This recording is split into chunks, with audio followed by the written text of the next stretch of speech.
there's an anti-gravity propulsion researcher named Amy Eskridge in a state of panic, claiming her hands were being targeted by a direct energy weapon, just 1 month before she was found dead from a gunshot wound to the head. So, like, I forgot that part when I was talking about it with him. I forgot that it said a month before she was found dead from a gunshot wound. So this lady's already dead, which makes it more suspicious. I forgot that part. But this is a video of her that surfaced, and I quote retweeted this, and I was like, someone needs to look into what's happening to these fucking scientists, first of all. Second of all, if a random video of this lady supposedly being attacked by a direct energy weapon surfaced after her death, in theory, does that not mean that any of these researchers could make recordings and figure out who is killing them? And whoever is killing them hasn't been trying to delete any sort of recordings? So we would just have this, right? My hands have been burned to hell and back as I've been typing. Because you can beam me through there and through there, and you can get a 3D image of what I'm typing. Because this computer doesn't have a Wi-Fi card, you can't hack it, but you can maybe get a 3D image of me typing. So like we just did that, and did that as an act of pure desperation. And guess what? I feel better immediately. Like, my hands still burn because there's damage. But it's like my body relaxed when we barricaded the shit. And it was like, oh, like relief, like immediately. And so it's like you can definitively see, like, there's lines on her hand where you can see the burn marks. What the hell is this spicy? It's kind of fucking crazy. But I think this is very interesting. And some people have brought up that there's like alcohol on her desk. Yeah, I don't think that matters because she's in a house with other people. You can hear them talking in the background. And if she was just being insane, one of those other people would probably have said something and not let her barricade windows. If I was sharing a house with someone and they were barricading my windows, I'd be like, hold up, I don't want you doing damage to my fucking windows. What are you doing? You would question why this weapon seems to not affect anything else. The only way that would be possible is if she herself has something in her that allows for her to be targeted. I have no fucking clue how direct energy weapons work. I just found this very, very interesting, especially in the wake of all of the scientists turning up missing or dead. And this woman, once again, this video was from a month before this woman was found dead due to a gunshot wound to the head. So that further increases the, hey, this is kind of fucking weird, buddy. This is kind of weird. And then on the same line, we have this guy. I don't know who David Wilcock is, but David Wilcock finds out his biographer just died mid-stream right after talking about how weird it was that all the fellow UFO guys have been dying recently. What we see here is a lot of interesting things going on, and it's a good thing. So, oh my gosh, it's sad to hear Winfrey just passed away. Bright butterfly wing. That is so weird. Because last night, I was lying in bed and thinking, wouldn't it be sad if Winfrey passed away? He's the guy that wrote the Reincarnation of Edgar Cayce book with me. Last night I had that thought. I am not kidding you, and now you're telling me this. Lotus Girl says, I can't listen to your comedy. Well, sorry. Everybody really likes it. A couple people don't, but it's not very often. I think you'll be able to make it. I think what a segue! Anyway, a lot of people like it. Wow, so yeah, he was my co-author. I did not know that he passed away, but thank you for telling me. What we see here is and that's fucking crazy. That's actually crazy. And then he died the next day after this 3-hour stream. Bro, what the fuck is happening? What the fuck is happening? This is 30 minutes, holy shit. Full police scanner radio recording. Dr. Wilcock, sometimes pronounced Wilcox, did his last live stream. These are his final moments before his death as recounted by Boulder Sheriff's Department via police scanner radio audio recordings and just the next morning between 10:44 and noon Mountain Time. He died outside of his home in Colorado by a reported self-inflicted gunshot. I just don't believe that. I just don't believe it. Following is for information purposes only. 1044. 516, sending you a phone call. Yeah, please. 791 area check, Winnegar Ridge Campground. 1044. 773, sending you a phone call. 773, copy. 640 and 528, can you break in cover on an unknown issue at 1455 Ridge Road? 640, copy and route from 36 Mulligan. 528. There's a party by the name of David Wilcock at 1455 Ridge Road. He said, I need to leave. I will be off to the left. What? Will not advise if he's armed or not, and will not say if he's going to harm himself or not, being very vague. 528, copy. What's the history there? Fire alarms and animal complaints. Copy. Route 70 clear. 1046. 597, I'm clear. 1047. 1047. 640 and 528. He's a 53-year-old male, type 1 diabetic who said he's run out of money. 640, copy.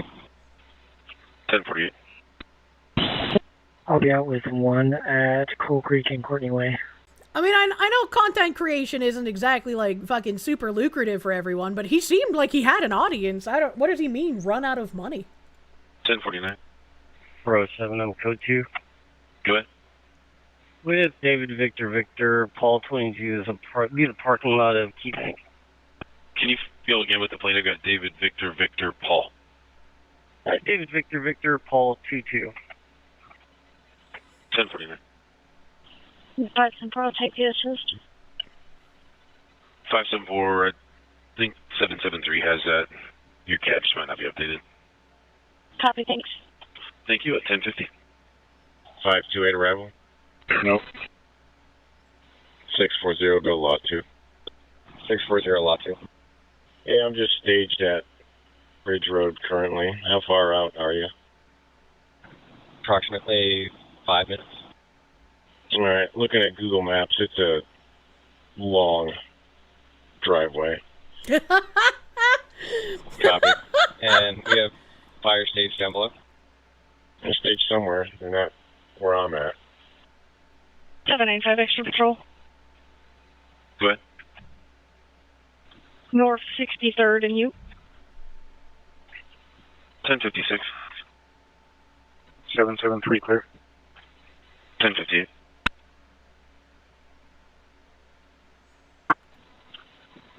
1761, begin launch command. 1761, good morning at 11 o'clock. Lincoln 90, sending you a phone call. You want long Lincoln 90, driveway? copy. Lincoln 66, clear warning. Copy, break 773, sending you a phone call on fraud. 773, copy. 1101. 640 arrival. 1102. Lincoln 52, parking violation. Lincoln 52. Lincoln Ocean Frank 978, 100 block So much police code. 1103. 528, are you still on phone with RP? Affirm. Copy. 640 and 528. Party said sorry and then disconnected. Copy, and we're on the house. And just information, data found no criminal. All traffic, holder traffic, he's got a gun. Copy, there's code 3 on county law at 1104. Shots fired. Copy, shots fired and all other traffic can go law 2. All other traffic law 2, code 3 continues. Well, Zero, got the rifle. He still got the gun to his head. Looks like he fired a test round. Copy, gun to his head, fired a test round at 1105. why would he fire a test round? That seems very odd. That's a very odd thing to do. Does 528 need us up there? I'll just start you for now. 516, did you copy? 794, an animal complaint. 794, animal complaint. 794, copy. 1105. 587 in route as well. And 516, did you copy? Route 70, I'll check on the Eagle as well. 528. I'm set. Go ahead. Let me get a couple more units with a shield. Male looks like he shot himself in the head, but I'm still concerned about this house. Edward 70. Edward 70, copy, thanks.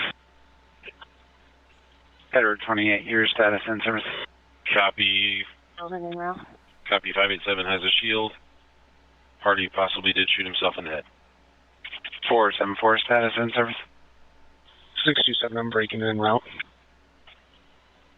627 confirming you're en route. Affirm. Copy 627 is en route, and all units lock and go to Lot 2. And this supposedly happened immediately after he ended that live stream where we watched the clip of him finding out that his biographer also died. 3 will continue on County Lock.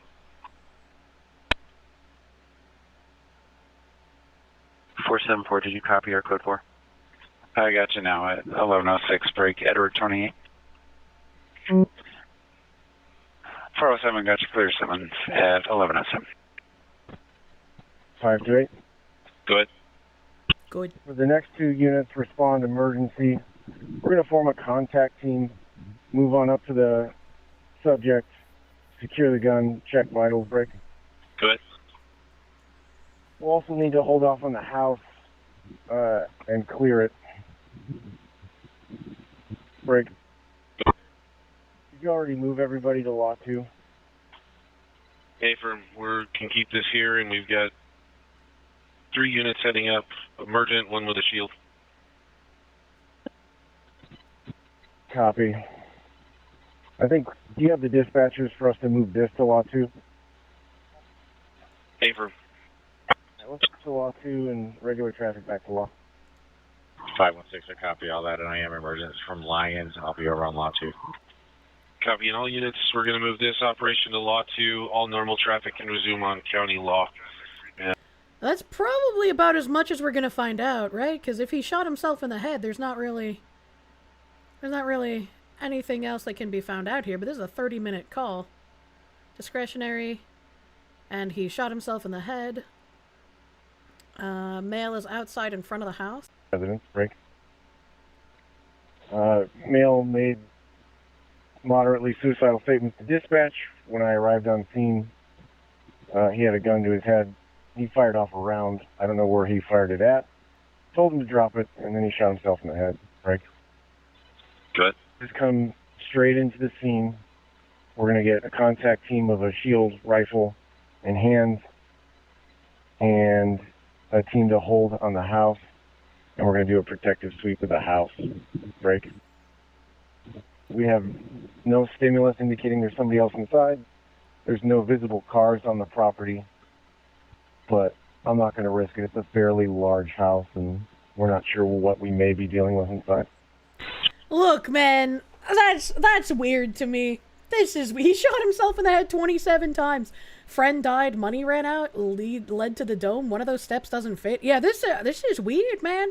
The most tinfoil I'm getting is like, what if there's a way to like make people do something that they don't want to do? Kind of like body hijacking in a way. People have made a lawful records request regarding Wilcock's death, and they're getting denied with the reasoning of contrary to public interest. This person said, I submitted a detailed and lawful records request to the Boulder Sheriff's Office, and I also requested statistical research about any criminal activity reported by David. 24 hours later, they deny the request based on it being contrary to public interest. The Boulder County Sheriff's Office is not releasing investigatory records relating to case number 2601788 at this time on the basis that disclosure would be contrary to the public interest under CRS 2472-305. Requests may be submitted at a later date, although the BCSO is unable to advise on when these records may become subject to public release. Sincerely, Boulder County Sheriff Records Team. My immediate question is, why is not releasing together as one word? Why is the basis together as one word? And why is unable together as one word? Is this just someone working there who like doesn't like using the space bar? Like why is it oriented in that manner? And this was the records request that was submitted. I would like to obtain copies of everything pertaining to the incident leading to the death of David James Wilcock at his residence, 1455 Ridge Road, on the 20th of April, 2026. This would include everything legally allowable to be released with his records request, 911 call, dispatch records, CAD number. Well, the 911 call is supposedly out. We just listened to that. But, yeah. Yeah, we got lots of weird shit happening with scientists. Breaking 911 said the Daily Mail reports that a U.S. scientist linked to UFO research sent disturbing text shortly before being found dead. Amy Eskridge, was that the lady? Was that the lady with the burnt hands? They didn't say her name. It does. Amy S. Okay, so this lady with the burnt hands said, "Oh, by the way, if you see any report that I killed myself, I most definitely did not. If you see any report that I overdosed myself, I most definitely did not. If you see any report that I killed anyone else, I most definitely did not. Just like Bishop most definitely did not kill Maria and Gopi and Adriel. Just like McLandis sure as fuck did not blow his own head off with a shotgun. The dominoes are being lined up all over again now." That's really creepy. I remember this person quote retweeting said, "You know who else texted friends saying he thought he would be killed shortly before dying?" And I know this guy's talking about Charlie Kirk, but the McAfee guy also did that. Didn't the McAfee guy also get it tattooed on himself that he's not suicidal? That seems very, probably the most infamous instance from crypto and decentralized finance. This was posted the day of his death. I don't know who this is. October 28th, 2022. CIA and Mossad and pedo elite are running some kind of sex trafficking entrapment blackmail ring out of Puerto Rico and the Caribbean islands. They're going to frame me with a laptop planted by my ex-girlfriend who was a spy. They will torture me to death. I don't know who the fuck that is. Who is that? And then, next in the list, how fun, a NASA nuclear engineer found dead in his burned Tesla after vanishing from his Alabama home last year. A NASA nuclear scientist died after a fiery crash in a rural Alabama town last year, which at the time caused suspicion among family members. Well, you know, originally we thought that women just crawl into Teslas and then die in a bag and dismember themselves, as the David case has taught us, but it seems like people just die in Teslas. Maybe don't enter a Tesla or you might spontaneously combust. The crash happened in Huntsville, Alabama, where his Tesla was found burned beyond recognition at about 2:45 in the afternoon, the Alabama law enforcement agency told Fox News Digital. The vehicle collided with a guardrail, then several trees, before the vehicle burst into flames. What the fuck? At 4:32 a.m. on the same day, LeBlanc's family reported him missing, according to KLFY.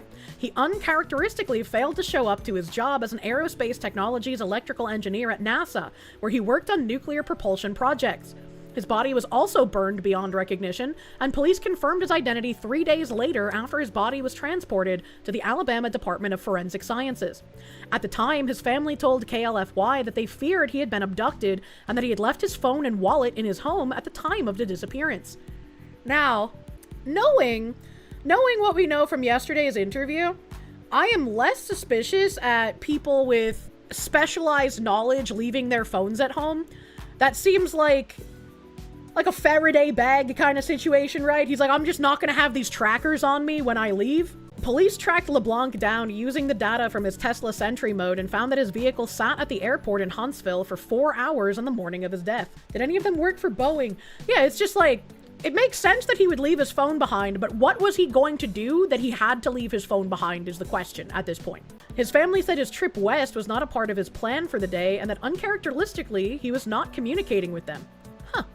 A LinkedIn page for LeBlanc says he worked at NASA for about 5.5 years and that he was a team lead for NASA's space nuclear propulsion, instrumentation, and control maturation. Links between missing and dead officials, all right? We got Frank Mywald, top scientist detecting signs of alien life. This is NASA JPL. Monica Jacinto Reza was also found missing. She received funding from the AFRL Wright-Patterson AFB. And William Neal McCausland oversaw for Reza's project at the AFRL Wright-Patterson AFB. And he also oversaw research at the AFRL Kirtland Air Force Base. Base collaborates with LANL on nuclear research. That's the Los Alamos National Lab, which Melissa Cassius, administrative assistant, and Anthony Chavez, a former employee until 2017, have both turned up missing.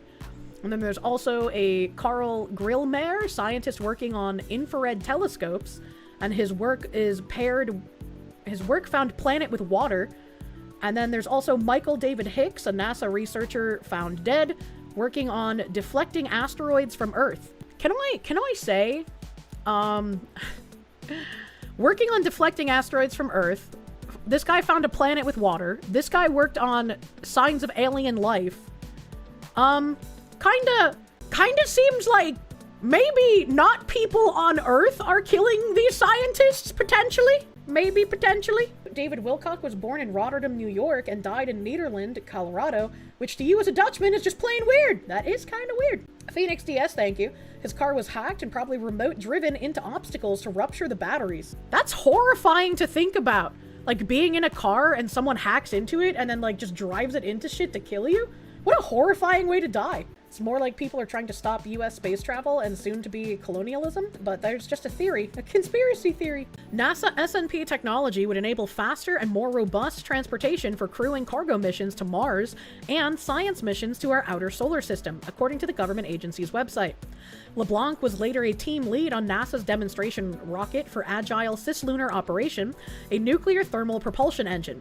At least 12 other people, the vast majority involved in nuclear science and space research, have died or gone missing since 2022, some under mysterious circumstances. Monica Reza, 60, Melissa Cassius, 53, Anthony Chavez, 79, Stephen Garcia, 48, and retired Air Force Major General William Neal McCaslin, 68, were all reported missing throughout 2023 to 2026, with each of their disappearances considered suspicious. Michael David Hicks, 59, Frank Mywald, 61, Anuno Loureiro, 47, Jason Thomas, 45, Amy Eskridge, 34, and Carl Grillmeier, 47, all died between 2022 and 2026. Hicks, Mywald, and Reza were all connected to NASA's Jet Propulsion Laboratory. The deaths and disappearances have not been officially connected in any way, but they have caught the attention of the White House. I hope it's random, but we're going to know in the next week and a half, Trump told reporters last week. I just had a meeting on that subject. In a statement to Fox News Digital, the FBI confirmed the agency is working alongside other federal authorities in the investigation into the 11 missing and deceased scientists. The FBI is spearheading the effort to look for connections into the missing and deceased scientists, the agency said, and we're working with the Department of Energy, Department of War, and with our state and local law enforcement partners to find answers. The Alabama Law Enforcement Agency, which investigated LeBlanc's death, shared a press release from July of last year, reiterating details of the crash. Kash Patel to the rescue! It's just like, that's way too many for it to be a coincidence, you know? Like, absolutely way too many. Remember that one time when a US Army Green Beret blew himself up in front of a Trump Tower in a Tesla? He warned about anti-gravitational propulsion systems and how it could start World War III. Most of the deceased and missing scientists working on anti-gravity propulsion project. Why is it always a Tesla? That's a good question. I don't know. Why is it? It's, you know, the more I read these, the more it seems like, damn, it's dangerous to get inside a Tesla. I don't think I'm gonna get inside a Tesla, man. This is scary. I might just spontaneously combust. Hopefully it's just the Chinese. Hopefully it's just the Chinese and not aliens, you know? Someone posted the execution of Nguyen Van Lem, and someone quote retweeted it and said, photographer Eddie Adams on the photo he regretted taking. Still photos are the most powerful weapon in the world. People believe them, but photos do lie. They are only half-truths. Lem, who murdered whole families, was portrayed as an innocent man, while his executioner, a man Adams called a hero, was hounded for the rest of his life as a murderer. And this made me think of all of those articles glazing David and trying to, like, downplay what happened while extolling his successes. And I was like, damn, is this real? The story behind Eddie Adams' iconic Saigon execution photo, and this is an article from 2017. The photo of a South Vietnamese general executing a young Viet Cong fighter during the Tet Offensive shocked the world. Details that didn't make it to the papers paint a different story. It was one of the most iconic photos of the Vietnam War. At the height of the 1968 Tet Offensive, while prisoners were being rounded up in Saigon, General Nguyen Ngoc Loan casually strolls over to a young man and shoots him in the temple. The photo, taken with 1 in a million perfect timing as the bullet entered the man's head, won Eddie Adams the Pulitzer Prize and has been reproduced countless times as an example of the brutality of war, and especially of the American war effort in Vietnam. However, what most people at the time, and even now, don't know about the events leading up to the Saigon execution photo paint a somewhat different picture from what the public got at first glance. By 1968, America was deep as it was going to get in the war in Vietnam. For several years, what began as a limited advisory deployment had grown into a full-scale combat between U.S. forces and a volatile mix of North Vietnamese regular forces and Viet Cong guerrilla. The latter operated in the shadows from villages all over South Vietnam, and American intelligence was all but incapable of gauging its strength and locations. From about 1964, however, the Lyndon Johnson administration had maintained the line that resistance was diminishing and that the whole country should be pacified soon. The Tet Offensive of early 1968 blew those lies out of the water. All at once, 80,000 communist troops struck more than 100 targets all over the country. It was clear that the guerrillas had a lot of logistical support from areas thought to be loyal to the South, and that everything the brass had been saying about progress towards victory was false. Early in the attack, Saigon itself was overrun, which gave the Viet Cong the opportunity to cleanse the city of political enemies and settle some old scores.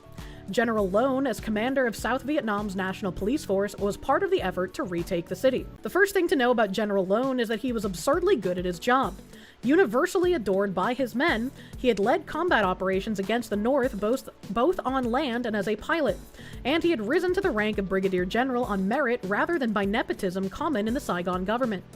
From the war's earliest days, Lone's loyalty to his government had marked him as a potential troublemaker, even for the Americans, who resented his interference in their operations. Many times, Lone had intervened to restrict the violence of American combat operations in the Mekong Delta. He was among the strongest voices in Saigon for asserting South Vietnam's sovereignty in its dealings with the United States. He also hated communism with a passion, and he routinely blocked the release of Viet Cong prisoners and secret negotiations that threatened to cut the South out of a peace deal. On the morning of the Saigon execution photo, Lone was leading a police detachment in Saigon looking for at-risk civilians and the Viet Cong who might be a threat to them. The man being shot in the Saigon photo was Nguyen Van Lem, also known as Captain Baylop. He was exactly the kind of enemy fighter that Lone's men were looking for. It's kind of confusing when the good guy is named Lone and the bad guy is named Lem. According to Lem's widow, he had disappeared just prior to the Tet Offensive, and according to the soldiers who captured him in Saigon, he was caught practically red-handed leading a Viet Cong hit team tasked with killing National Police members or, if they couldn't find any, their families instead. On the morning of the Saigon execution photo, Nguyen Van Lem's death squad had just killed 34 people, 7 police officers, 2 or 3 Americans, and several police officers' family members, all bound at the wrists and shot in the head over a pit, and they may have been looking for Lone himself. Legally, this put Lem in a bad position. He wasn't wearing a uniform, he wasn't fighting a battle, and he had evidently committed a major war crime against General Lone's own subordinates and their kids. As a war criminal and a terrorist, Lem had effectively no protection under the Geneva Conventions and was eligible for summary execution when caught. The Saigon execution photo that would become an icon of the anti-war movement in the West caught largely by accident. Photographer Eddie Adams was out looking for interesting things to capture that day, and he saw what he thought was an ordinary Viet Cong soldier being dragged out into the street. Figuring a few photos couldn't hurt, he followed, and this is a quote, followed the 3 of them as they walked towards us, making an occasional picture. When they were close, maybe 5 feet away, the soldier stopped and backed away. I saw a man walk into my camera viewfinder from the left. He took a pistol out of his holster and raised it. I had no idea he would shoot. It was common to hold a pistol to the head of prisoners during questioning, so I prepared to make that picture, the threat, the interrogation. But it didn't happen. The man just pulled a pistol out of his holster, raised it to the Viet Cong's head, and shot him in the temple. I made a picture at the same time. The shooting was barely a blip in Lone's schedule. He led his men through some hard fighting to retake the capital, and that spring he suffered a serious wound. Leading from the front, as usual, Lone took a detachment of men to assault an enemy machine gun position. During the attack, an unlucky burst caught him in the leg. Australian journalist Pat Burgess was photographed dragging the wounded general back to safety of a field hospital. It goes without saying that the general had also been a staunch advocate for building and updating South Vietnam's hospitals during his career, which now ended with the amputation of his leg. Eddie Adams' Saigon execution photo made its way into countless papers around the world, stripped of context and presented as a war crime caught on film, without knowing who the victim was or why he was shot. The public was left to assume that he was just a random civilian being murdered by a bloodthirsty sadist. It's really interesting that this man, fighting the Viet Cong, hating commies, executing a commie who just finished killing 34 people, instead of becoming a symbol of why commies are bad and should be executed, it became an anti-war symbol against Americans. That's crazy. That's kind of nuts. The Führer reached all the way to Australia, where Nguyen Ngoc Loan was convalescing after his amputation. Public outcry over the picture led an Australian hospital to refuse him treatment, whereupon he traveled to America to recover. In 1975, he left South Vietnam for good. A few days before the country he had served was overrun by the North Vietnamese army. Loan relocated to the United States and opened a pizza restaurant in Virginia. When word got around about who he was, local people, most of whom knew nothing at all about the context for the picture or what kind of person General Loan was, started making trouble for him. People accosted Loan in his restaurant and threatened his life. Many chose to vandalize his business and leave threatening messages on the stall in his bathroom.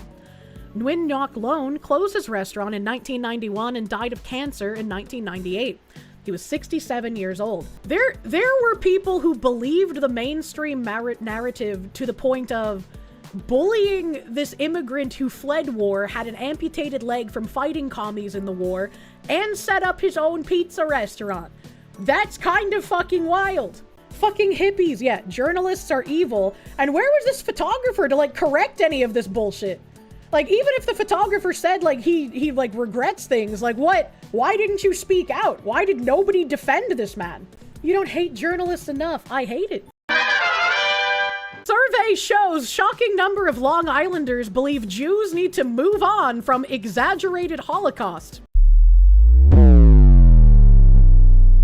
Nearly a third of Long Island residents don't believe the Holocaust should be required teaching and suggest Jews just move on from the exaggerated genocide, according to a shocking new survey.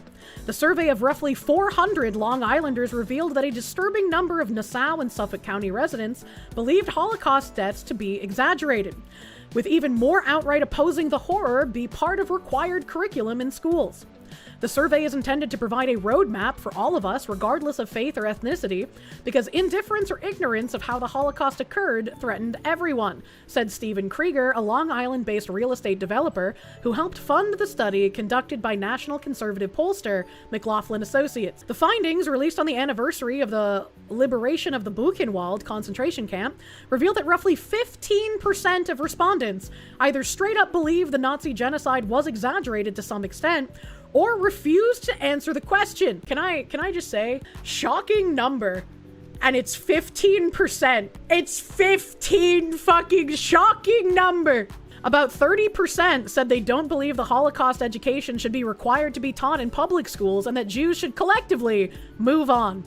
The survey comes as anti-Semitism has surged to the highest levels ever recorded nationwide, according to the Anti-Defamation League, a trend that Jewish advocates link in part to the war in Gaza, and now Lebanon, claiming a growing number of Americans are conflating the Israeli government's actions with Jewish people as a whole. The government of Israel does not represent all Jewish people, and opposing that government doesn't equate to anti-Semitism.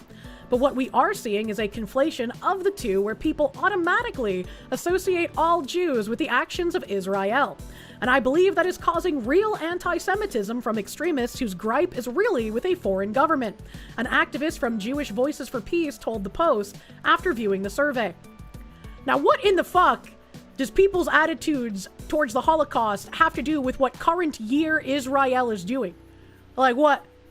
What the heck? Jews have really overplayed their hand. I was just like, what the fuck are you talking about? Never forget the ADL was created to defend a pedophile while claiming a black guy did it. I remember that. Pepperidge Farm remembers. Even the KKK was like, yeah, we don't believe the black guy did it, actually.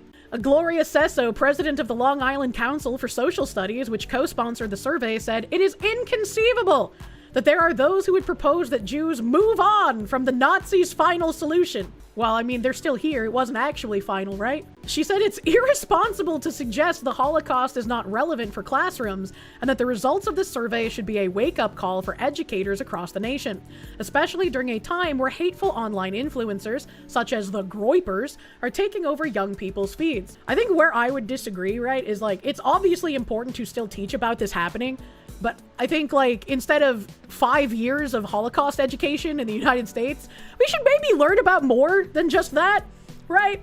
And I think it's also important to encourage people to question any kind of historical event, because as we've seen, they can get very much either diminished or changed in specific ways depending on who's writing it. So when you have, like, education about this instance, you should be able to ask questions about it. You should be able to be like, well, some stuff doesn't make sense. Where did this other stuff come from? That, like, the fact that it's literally illegal to do that in some European countries is crazy to me. Let's just move on. We should really cover the current day genocide in Gaza. What do you mean? And also, for as far as, like, World War II education, you should be teaching not just about the genocide that happened, but the steps that led up to it, right? You should teach about, well, what books were they burning? You should teach about all of these things that lead up to all of these heinous actions. How could it all have been avoided? Imagine.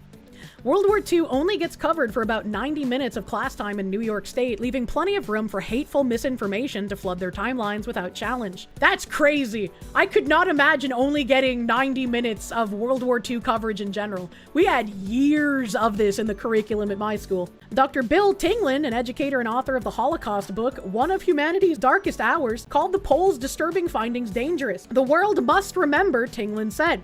Future generations must understand where hatred begins and what happens when it goes unchallenged. Hatred grows strongest where ignorance lives, he said, adding that it is vital to teach young students these lessons early on. I mean, I would agree with that. I would agree with that, but discouraging people from asking questions about something just makes them want to ask more questions. Mr. Rich Lowpitch, thank you. Bet they'll never teach about the Armenians, Holodomor, Great Leap Forward, Rwanda, or what's going on in Xinjiang. I got literal 0 minutes of, like, Chinese history education, so yeah, we didn't learn about any of that. Didn't learn about the Great Leap Forward. I have no idea is the Xinjiang the current genocide of the Uyghurs? We also did not learn about the Armenian genocide in my school. I had to learn about these things, like, on my own online. You have to do this for the Holocaust, but the US should just move on from 9/11, by the way. I mean, I haven't seen people get fired for 9/11 jokes. They want blind obedience, which naturally causes you to ask questions. Greek genocide, Armenian genocide, Assyrian genocide, right? There's so many. There's so many! Rupert Lowe saying, I want to make Restore Britain's position on illegal migrants abundantly clear. Every single one would go. If you've come here illegally or stayed here illegally, you will be deported. And yes, that includes women and children. Other parties are too scared to mention them. Reform has said they won't deport women. Not part of our plan for the next government, Farage says. That is a mistake. They all need to go.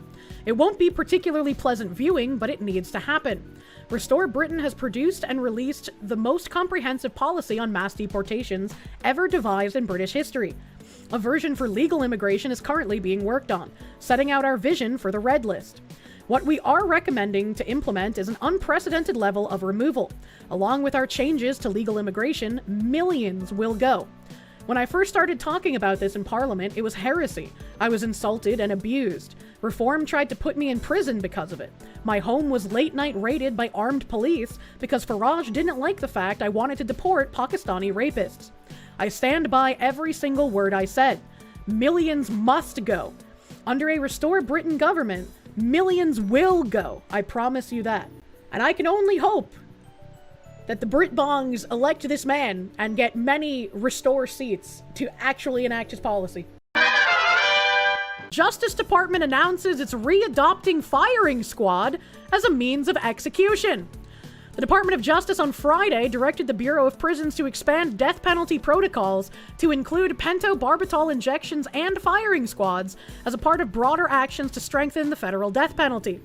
Today, the Department of Justice acted to restore its solemn duty to seek, obtain, and implement lawful capital sentences, clearing the way for the department to carry out executions once death sentence inmates have exhausted their appeals, the DOJ memo obtained by Fox News read. Among the actions taken are readopting the lethal injection protocol utilized during the first Trump administration, expanding the protocol to include additional manners of execution, such as the firing squad, and streamlining internal processes to expedite death penalty cases. Born too late to explore the Wild West, born too early to explore the stars, born just in time to potentially see treasonous politicians executed by firing squad. Woo! Let's fucking go! Good news regarding firing squads. Bullets are much cheaper, true and fucking real. jokes aside, this could be a good thing that they're actually looking to charge people with treason once again. This could be a bad thing. This could be writing on the wall of, hey, all of you people to the right of Mao, we're gonna round you up and execute you in the next administration. A little potato, we'll find out which one it is eventually. Ilhan getting kind of pissy with people asking her questions about her shit that don't make no goddamn sense. The last time I spoke to you, you said that I was stupid for asking you about your financial disclosure, but there's some discrepancies on there. Would you like to explain that? How did you make such a big mistake on it? So you think you're stupid for asking me anything? I am? Yes. Well, what about the American people who are wondering how you made such a big mistake? I have explained to the American people. What's the explanation? I have given them the explanation. Do you want to tell our viewers? Because I don't want to tell you jack shit. Oh. How about that? Okay. Okay. Have a good day. Thank you, Congresswoman. They can just continuously lie like that and think it's okay. Holy fuck. When will she be arrested? I'm sick of her! Ilhan Omar's fake winery has been legally dissolved just 9 days within her amended financial disclosure being filed. The Somali fraud queen has been lashing out over reporters asking about her bogus winery and wild swings in net worth. This looks like the same reporter. You were just talking about how Trump's economy has failed the American people, but I think the American people really want to know how you went from a negative $65,000 before coming into Congress to over $30 million in just 7 years. My disclosure is public now. Yeah, it is. And so a lot of people now are looking into that and finding S. Crew Winery, a winery that doesn't actually seem to exist. Is that a real winery, or? Do you all actually look at and read things, or do you just ask silly questions? Well, it's listed in the financial disclosure, so can you explain it? Because we have a lot of questions about it, and things just aren't adding up. She's not even getting asked, Miss Ilhan Omar, why did you go to the Obama suite in Russia to piss on prostitutes? She's not even getting asked ridiculous questions. These are genuine questions. There's no real phone number. There's no real location. Why did you want to buy some wine? Maybe. Probably not from you, to be honest. Recently stated that the American people should be afraid of the white man. They should be fearful of the white man. I never said that. Yeah, you're on video saying it. Our country should be more fearful of white men across our country, because they are actually causing most of the deaths within this country. No, I did not. Yes, you. Maybe if they were paid and hired by the SPLC. You need to prepare yourself. Also, can we just take a moment to appreciate how a sitting congresswoman doesn't understand per capita? Because you can't continue embarrassing yourself like this. So I'm just a liar. What I was quoting was an actual study done by the FBI. Okay, thank you. Just prepare next time. All right, thank you, Congresswoman.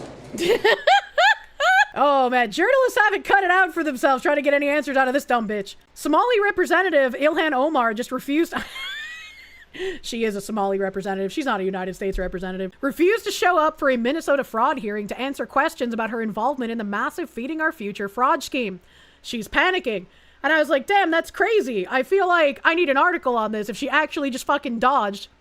Which she did. Minnesota lawmakers demand records after Representative Ilhan Omar skips fraud hearing. Minnesota lawmakers are demanding Ilhan Omar turn over records and communications tied to the Feeding Our Future child nutrition fraud scandal after the Democratic Congresswoman failed to appear before a state oversight committee examining her possible connections to the case. I don't believe that she's going to do this. I think you need to get a warrant, you need to get a subpoena, you need to get something to get this data on your own, because she ain't gonna give it to you, and whatever she gives you isn't going to contain anything that's incriminating. The House Fraud Prevention and State Oversight Committee gave Omar a May 5th deadline to produce documents and answer questions in writing.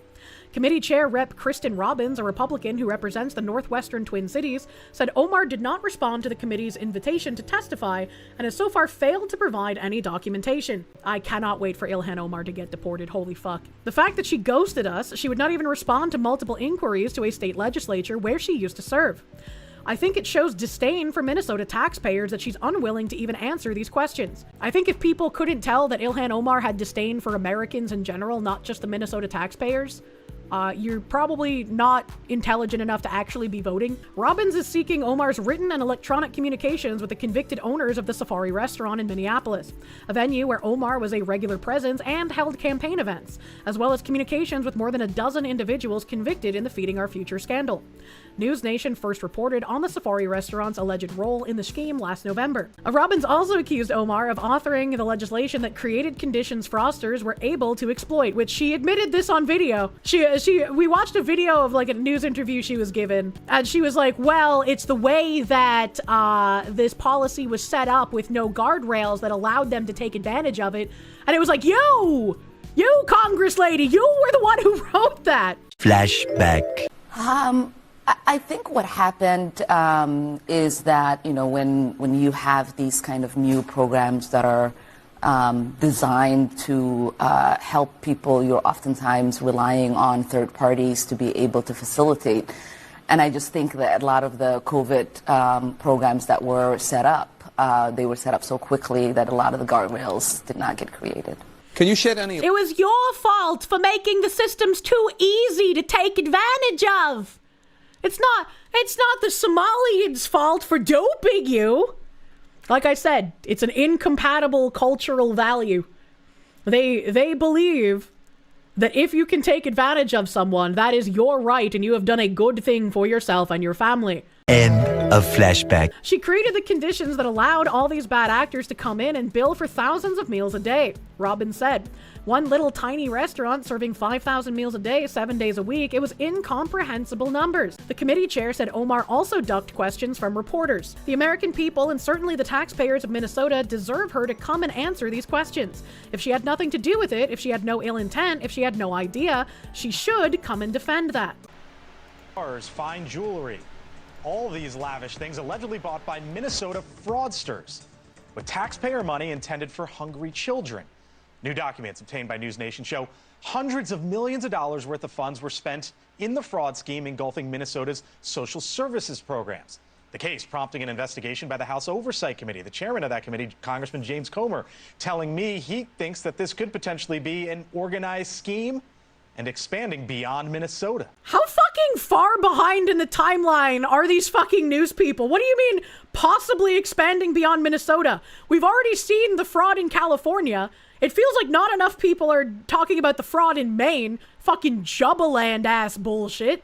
Oh, come on, man. I would go out on a limb and say that I would say this is happening in other states with other social... Oh my God, if Dale Dimmadome, owner of Dale Dimmadome. ...programs with other groups. Our Rich McHugh has been all over this one all week long and has some brand new reporting on what he's learning tonight. Rich?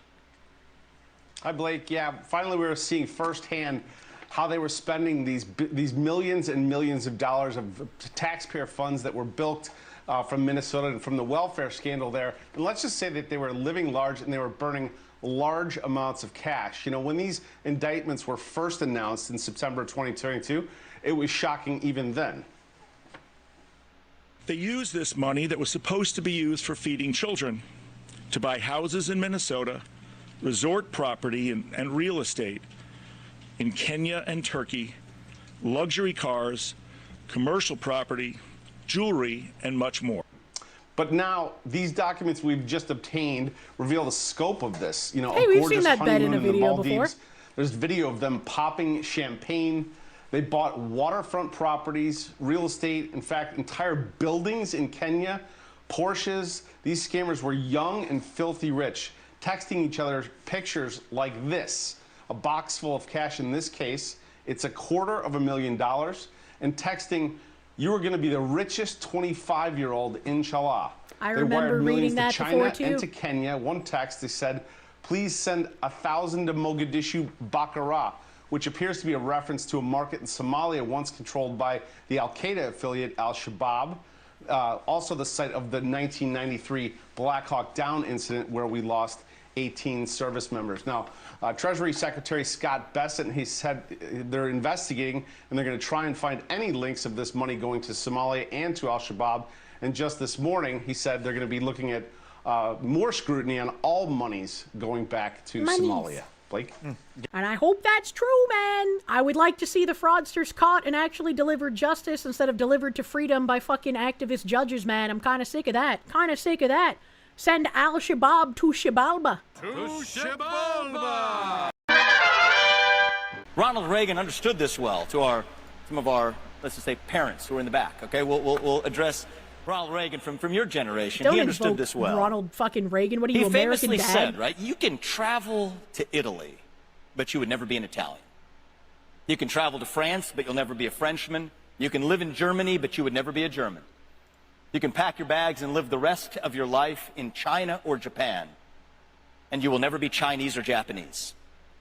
But you can travel from any one of those countries to establish roots in the United States of America, and you can still be an American so long as you work hard, you play by the rules, you make your contributions, wait your turn, pledge allegiance to the flag, and obtain your citizenship in the right way. That is America. So, you know what's really funny about this, and it proves that Vivek Ramaswamy does not understand what an American is that back in the day, when the colonists came here, and they set up terraforming the land, yes, they were immigrants from a couple of different places. They came from, like, Spain, they came from the UK, they came from France, from Germany. We had a lot of different immigrants back in the day who built up the country and became the American people. Started birthing people here, started becoming American, started having American values, which were different from everywhere else in the world.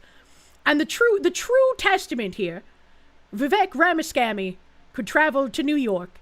Vivek Ramaswamy could travel to Boston. Vivek Ramaswamy could travel to Los Angeles. But Vivek Ramaswamy will never be an American because his allegiance lies with India and not America. He does not care about American citizens. He does not care about American interests. He does not care about the American rule of law. He cares about his izzat and how he can elevate himself and his fellow countrymen. This is not an American. This is not a person who will ever be an American, despite what their papers say. Teddy Roosevelt said it best, a hyphen American is not an American at all. Exactly. This guy getting arrested kind of looks like Ethan Ralph with a tit job. It's like a skinnier Ethan Ralph, but with bigger tits. I was like, that's the only thing I can fucking see when I look at this. This is a feds bust convicted murderer who said Nazi maggot ICE agents should be executed. Homeland Security said Nazi maggot ICE agents should be terrified and subsequently executed with 2 fucking bullets to the back of their Nazi maggot heads. After receiving this threat, ICE launched an investigation and identified Daniel Barber as the person who sent these death threats. Barber was arrested on April 10th, 2026. He has a lengthy criminal record, including a conviction for murder and robbery with intent to cause bodily harm in 1990. Can we ask why he has a 1990 conviction for murder and robbery and why he was out on the street in 2026? Can we ask that question? ICE law enforcement officers are facing an 8,000% increase in death threats. The violence and dehumanization of these men and women who are simply enforcing the law must end. I don't know if you should phrase it like that, but yeah. This is terrified mask agents from Brutally Goofy Buddha. Your Nazi Gestapo maggot ICE agents should be terrified because the truth is every single fucking one of them deserves to be arrested and by armed American citizens frog marched into the streets, summarily tied and convicted of crimes against humanity there in public, and subsequently executed right there as well with 2 fucking bullets to the back of their maggot Nazi heads. Every single fucking one of them. Maybe stop fucking acting like heinously fucking evil fascist KKK cunts, and they wouldn't deserve such a fate. And that is not a threat, you little fucking bitch, but simply my opinion as to what those worms deserve. I'll be fucking praying daily to the universe Americans start rising up and giving them and you exactly that. Sincerely, Daniel Barber. I don't think ICE is getting SPLC cash. True. I don't think the SPLC is funding ICE. Let's see here. Oh my god, he's even got the fucking shorts on. He's even got the fucking shorts on. Didn't the shorts fall off when fucking Ethan Ralph got purse mugged in a foreign country? That was Ethan Ralph, right? I'm remembering right? He's even got the same fucking shorts, bro. ICE launched an investigation into the email, identifying the author as Barber. Well, I mean, he gave you his name. It's the 1990 conviction. Why does this man have tits? HSI arrested him on April 10th. Comparing ICE day in and day out to the Nazi Gestapo, the secret police, and slave patrols has consequences. The acting assistant secretary, Lauren Biz. Yeah, of course it does. This is their goal. Anyone that they call like Gestapo or fascist or Nazi or whatever, their goal is to have violence against that person. It marks you as an acceptable target. The men and women of ICE are fathers and mothers, sons and daughters. They get up every morning to try and make our community safer. They just want to get home to their families at night. The violence and dehumanization of these men and women who are simply enforcing the law must stop. Barber's threatening missive and subsequent arrest came at a time when threats and assaults on immigration agents have skyrocketed. Unfortunately, no, they don't say if he's from Memphis. Unfortunately, we don't have that information. Unlucky. Top Democrat political consultant and campaign strategist James Carville just stated on the left-wing Polycon podcast that when the Democrats regain power, they plan to grant statehood to Washington, D.C. and Puerto Rico so that the Democrats can unlock 4 extra seats in the Senate, pack the U.S. Supreme Court from 9 justices up to 13, adding another 4 left-wing justices to the court, reopen the U.S.-Mexico border, and grant mass amnesty to every single alien currently inside the U.S. His advice to Democrat politicians: don't run on it, don't talk about it, just do it. And we've kind of seen that like shift in rhetoric as well, where they're trying to present themselves as a more moderate individual to convince people to vote for them while continuing doing the same work that they've been doing, which, wow, what a surprise! That's exactly what Bridge informs companies to do. I'm so shocked. And now for the outrage of the week, James. 2 Republicans in the U.S. Court of Appeals overturned District Court Judge James Boasberg's continuing efforts to hold the Trump administration accountable for blatantly ignoring a court order last year to halt deportations of migrants to El Salvador. It was a 2-1 decision, and the dissenting judge warned this decision is going to encourage other officials to ignore court orders. This is what I think this is all about. Judge Naomi Rowe and Justin Walker are the 2 Republicans. These Republican circuit court judges know there may well be a vacancy on the Supreme Court this year. The word is that Justice Alito is likely to retire. He has a book coming out in October, the same week the court returns from its summer recess. You know, authors usually spend weeks plugging their books in New York, L.A., Houston, Miami, wherever. Hard to do that and be a full-time justice. So I think what Rowe and Walker know is that if there's any anti-Trump ruling from them, that would automatically disqualify them from his consideration when there is a vacancy. So what some of these judicial decisions really are tryouts for Trump's favor. Yeah, absolutely. So there are two headlines I saw today, and I want to speak specifically to groups like the Financial Roundtable, the Chamber of Commerce, the National Association of Manufacturers, all these high-end groups. One headline is in the Financial Times, and it reads, Wall Street banks break records on Iran war drives trading boom. This guy's voice is so hard to listen to. Like, the gravel in his voice combined with his inflection is just like, what are you? Okay.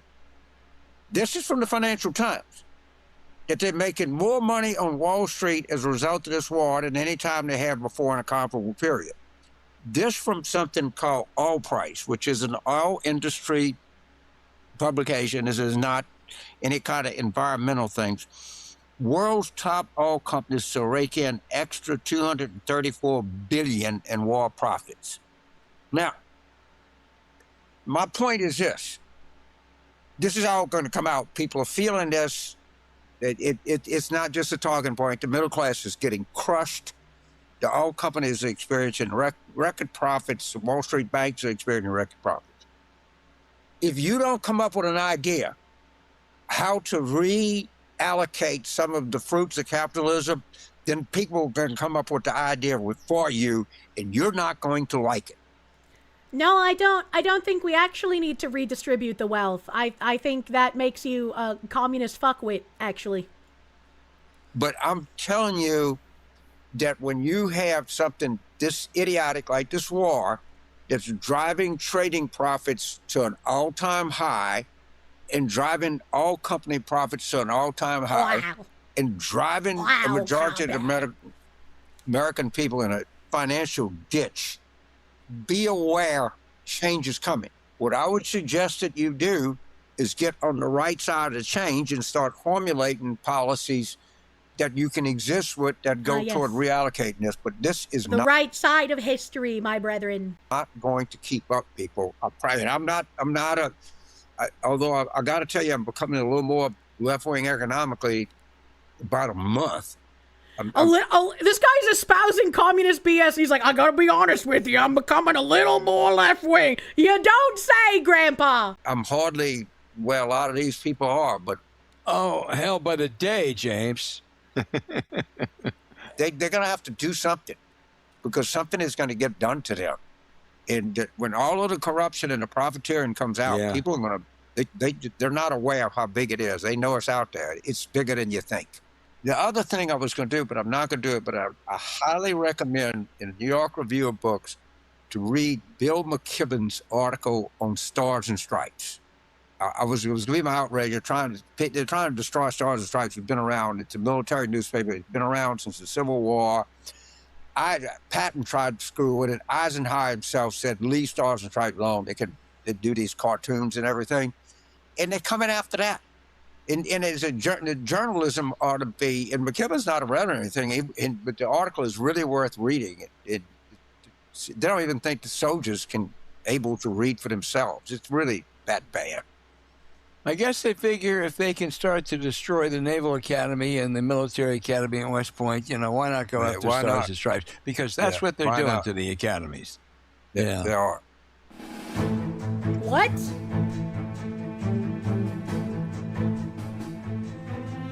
You don't want to see Carville on camera anymore? He's getting bad about his old man spittle? Oh, no. I don't think I could conjure a picture of James Carville in my head. I don't know why they have all these like weird stingers. Favorite segment, questions from our very smart, informed, challenging listeners. James Eric in Lacey, Washington says, why doesn't Senator John Fetterman switch to the Republican Party? He's a fixture on Fox News and agrees with most of the Trump policies. John Fetterman is the most sane person still on the Democrat side, and that man has unironic brain damage. What? Yeah, I'm not a big Fetterman fan. All right, there's tons of judges that he voted for. I think the guy just wants to get his name in the paper. And he may switch because they're going to correctly say if he wants to run again. I don't know, but most politicians do. He has no chance in a Democratic primary. If I'm the Republicans, I go to Fetterman. I said, if you switch, your final 2 years in the Senate, we'll give you prime committee assignments. You'll be relevant. You'll be loved in here. And that's why I'm saying the Democrats need to have a big year in the Senate because picking up 4 seats may not be enough. That's a real threat. Now, if we pick up, as I suspect, more than 4 seats, they'll tell them, shove it, man. Go where the fuck you want to go. But you ain't going to win. You're certainly not going to win a Democratic primary. We're not going to clear the primary. And you go, dude. But this is a very real possibility. And this makes these Senate races even more critical than they've ever been before. Well, I think you're absolutely right. And at least former Clinton strategist BTW. Oh, well, that makes a bit of sense. Thank you, Zuli, for some background info. Thank you. It's interesting to me, though, right, to hear this from the other side. And apparently James Carville is that guy in the tweet that is the top Democrat advisor. So I guess I saw his picture. I just couldn't connect his name to it. But it's very interesting how all of us on the right are like, don't just vote for Democrats because if you're voting for someone that wants to see you dead, that's worse than just voting for a spineless do-nothing Republican. Whereas these guys are like, we need to pick up those seats. We need to figure out anything we can do to pick up those seats. Anything to get a Democrat into a seat, we got to do it. So it's very interesting. To our next question, which is from Will in Boise, Idaho. What would it realistically take for an independent in Boise, Idaho? what would it realistically take for an independent to win a Senate race in a state like Idaho? It's not There's a gonna guy happen. named Todd Achilles who is running against a rather unpopular incumbent senator in Idaho. In Montana, which is an open seat, there's Seth Bodner with that incredible resume who is running against a Republican who slipped in there with a sweetheart deal. And in Nebraska, a guy named Dan Osborne, who ran a pretty good race last time, is running. The experts, the smart people would tell you there is no chance. But I'll tell you what I'll do. I will take a parlay. I will bet right now that at least one of those three will win in November. So let me introduce you to Senator Angus King, independent Maine. Okay? Do I care if it's Angus King? Yes. Again, if they caucus with the Democrats, they call themselves whatever you want. But I'd rather have the Seth Bonner than have the That's what they would do. Guy. By the way, this is something I'll say. I don't think if we're either going to win all three or lose all three. I don't think we're going to go 1 for 3. I think it's going to be things are really going to happen big. If they do, we're going to win in places that you can't imagine. If it's just a good election that Democrats have, maybe not. But every independent is an undercover communist. I would say that there are independents who believe erroneously that they can win on an independent ticket. And more people who are independent from either Democrat or Republican have realized it makes much more sense to run under Democrat or Republican and get people elected there instead of trying to run independent where you have no hope of winning. I think we got to prepare for just a monster year. In that case, you might win all three of them. If you win all three of them, you're going to probably pick up, 8 or 10 seats. If you don't win any of them, the Fetterman nightmare could come true. But they're really interesting. They are really. So let me, while we're doing this, in the last quarter, you know how much money Talrico has raised? $27 million. You know how much John Cornyn has raised? $1.7 million. I'm sorry, that's just what happened. I don't see how we could be in any better shape in Texas than we are. Now, if Cornyn, if he wins that primary, the special interest money will pour in, but Talrico's just ringing it up like crazy. Yeah. Steve in Hot Spring, Arkansas, James wants to ask you, who or what is required to charge a war crime? Oh, God. Topical. That's a little bit hearing them try and talk nice about Talarico or Corden, that's weird. Above our pay grade. There are such things as war crime. There is an international court. Well, I don't think we're a signatory, but we could turn something. Well, there's a tribunal, right? That can charge a war crime. So many crimes. He goes even worse. He's kind of correct in a sense, having businesses talking about record profits there while laying off record numbers of people, and the low and middle class are being crushed by groceries and gas doesn't look good for midterms. I mean, it doesn't look good for midterms, but it's not entirely one reason why we have economic issues at the moment. And the places talking about record profits while laying off record numbers of people, that is a problem exacerbated by left-wing policy. It's because these companies are hiring foreign people on H-1Bs, or they're outsourcing it to a foreign nation. They're not hiring Americans, thus they're paying less in wages. That's not something we want to have. We want to get rid of that.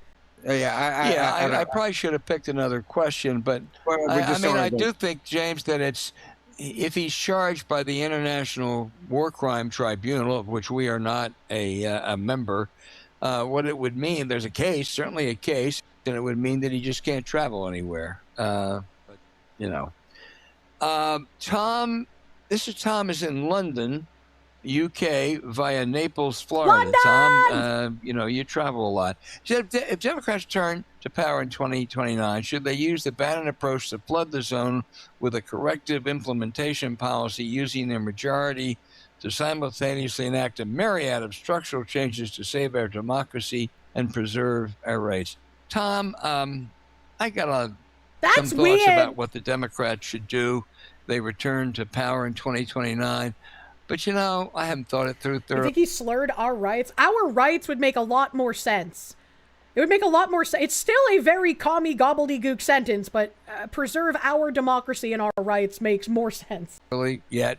I'm really focused on what they should do when they win the House and maybe the Senate in 2027. And that's to hold Trump as accountable as they possibly can. If the Democrats win the presidency in both houses of Congress, I think on day one they should make Puerto Rico, D.C. a state, and they should expand the Supreme Court to 13. Fuck it, eat our dust. They've done everything they could. They held up the 2000 election. They stole it. They've stolen Supreme Court seats. They've gerrymandered everything that you can, and the only way to fight this is don't run on it, don't talk about it, just do it. Just, okay, we got 54 senators and we got 13 court members. Thank you, goodbye. Because you're not going to get a fast shake any kind of way in this system. 18% of the United States elects 52 senators. Well, you're not going to make it equitable, but you'll make it better by adding Puerto Rico and D.C. It's not supposed to be equitable. What are you talking about? What are you talking about? So yeah, the fact that it's a top Democrat political consultant and campaign strategist, the advice is don't run on it, don't talk about it, just do it. That should absolutely horrify everyone, because we already know that they've been bold-faced lying about what their plans are. And so this guy just admitting that, yeah, the tactic is to just continue lying and then doing things under hush-hush. That should be very concerning for absolutely everyone. Yeah, by any means necessary. Our democracy is a very, very red flag when you listen to these people.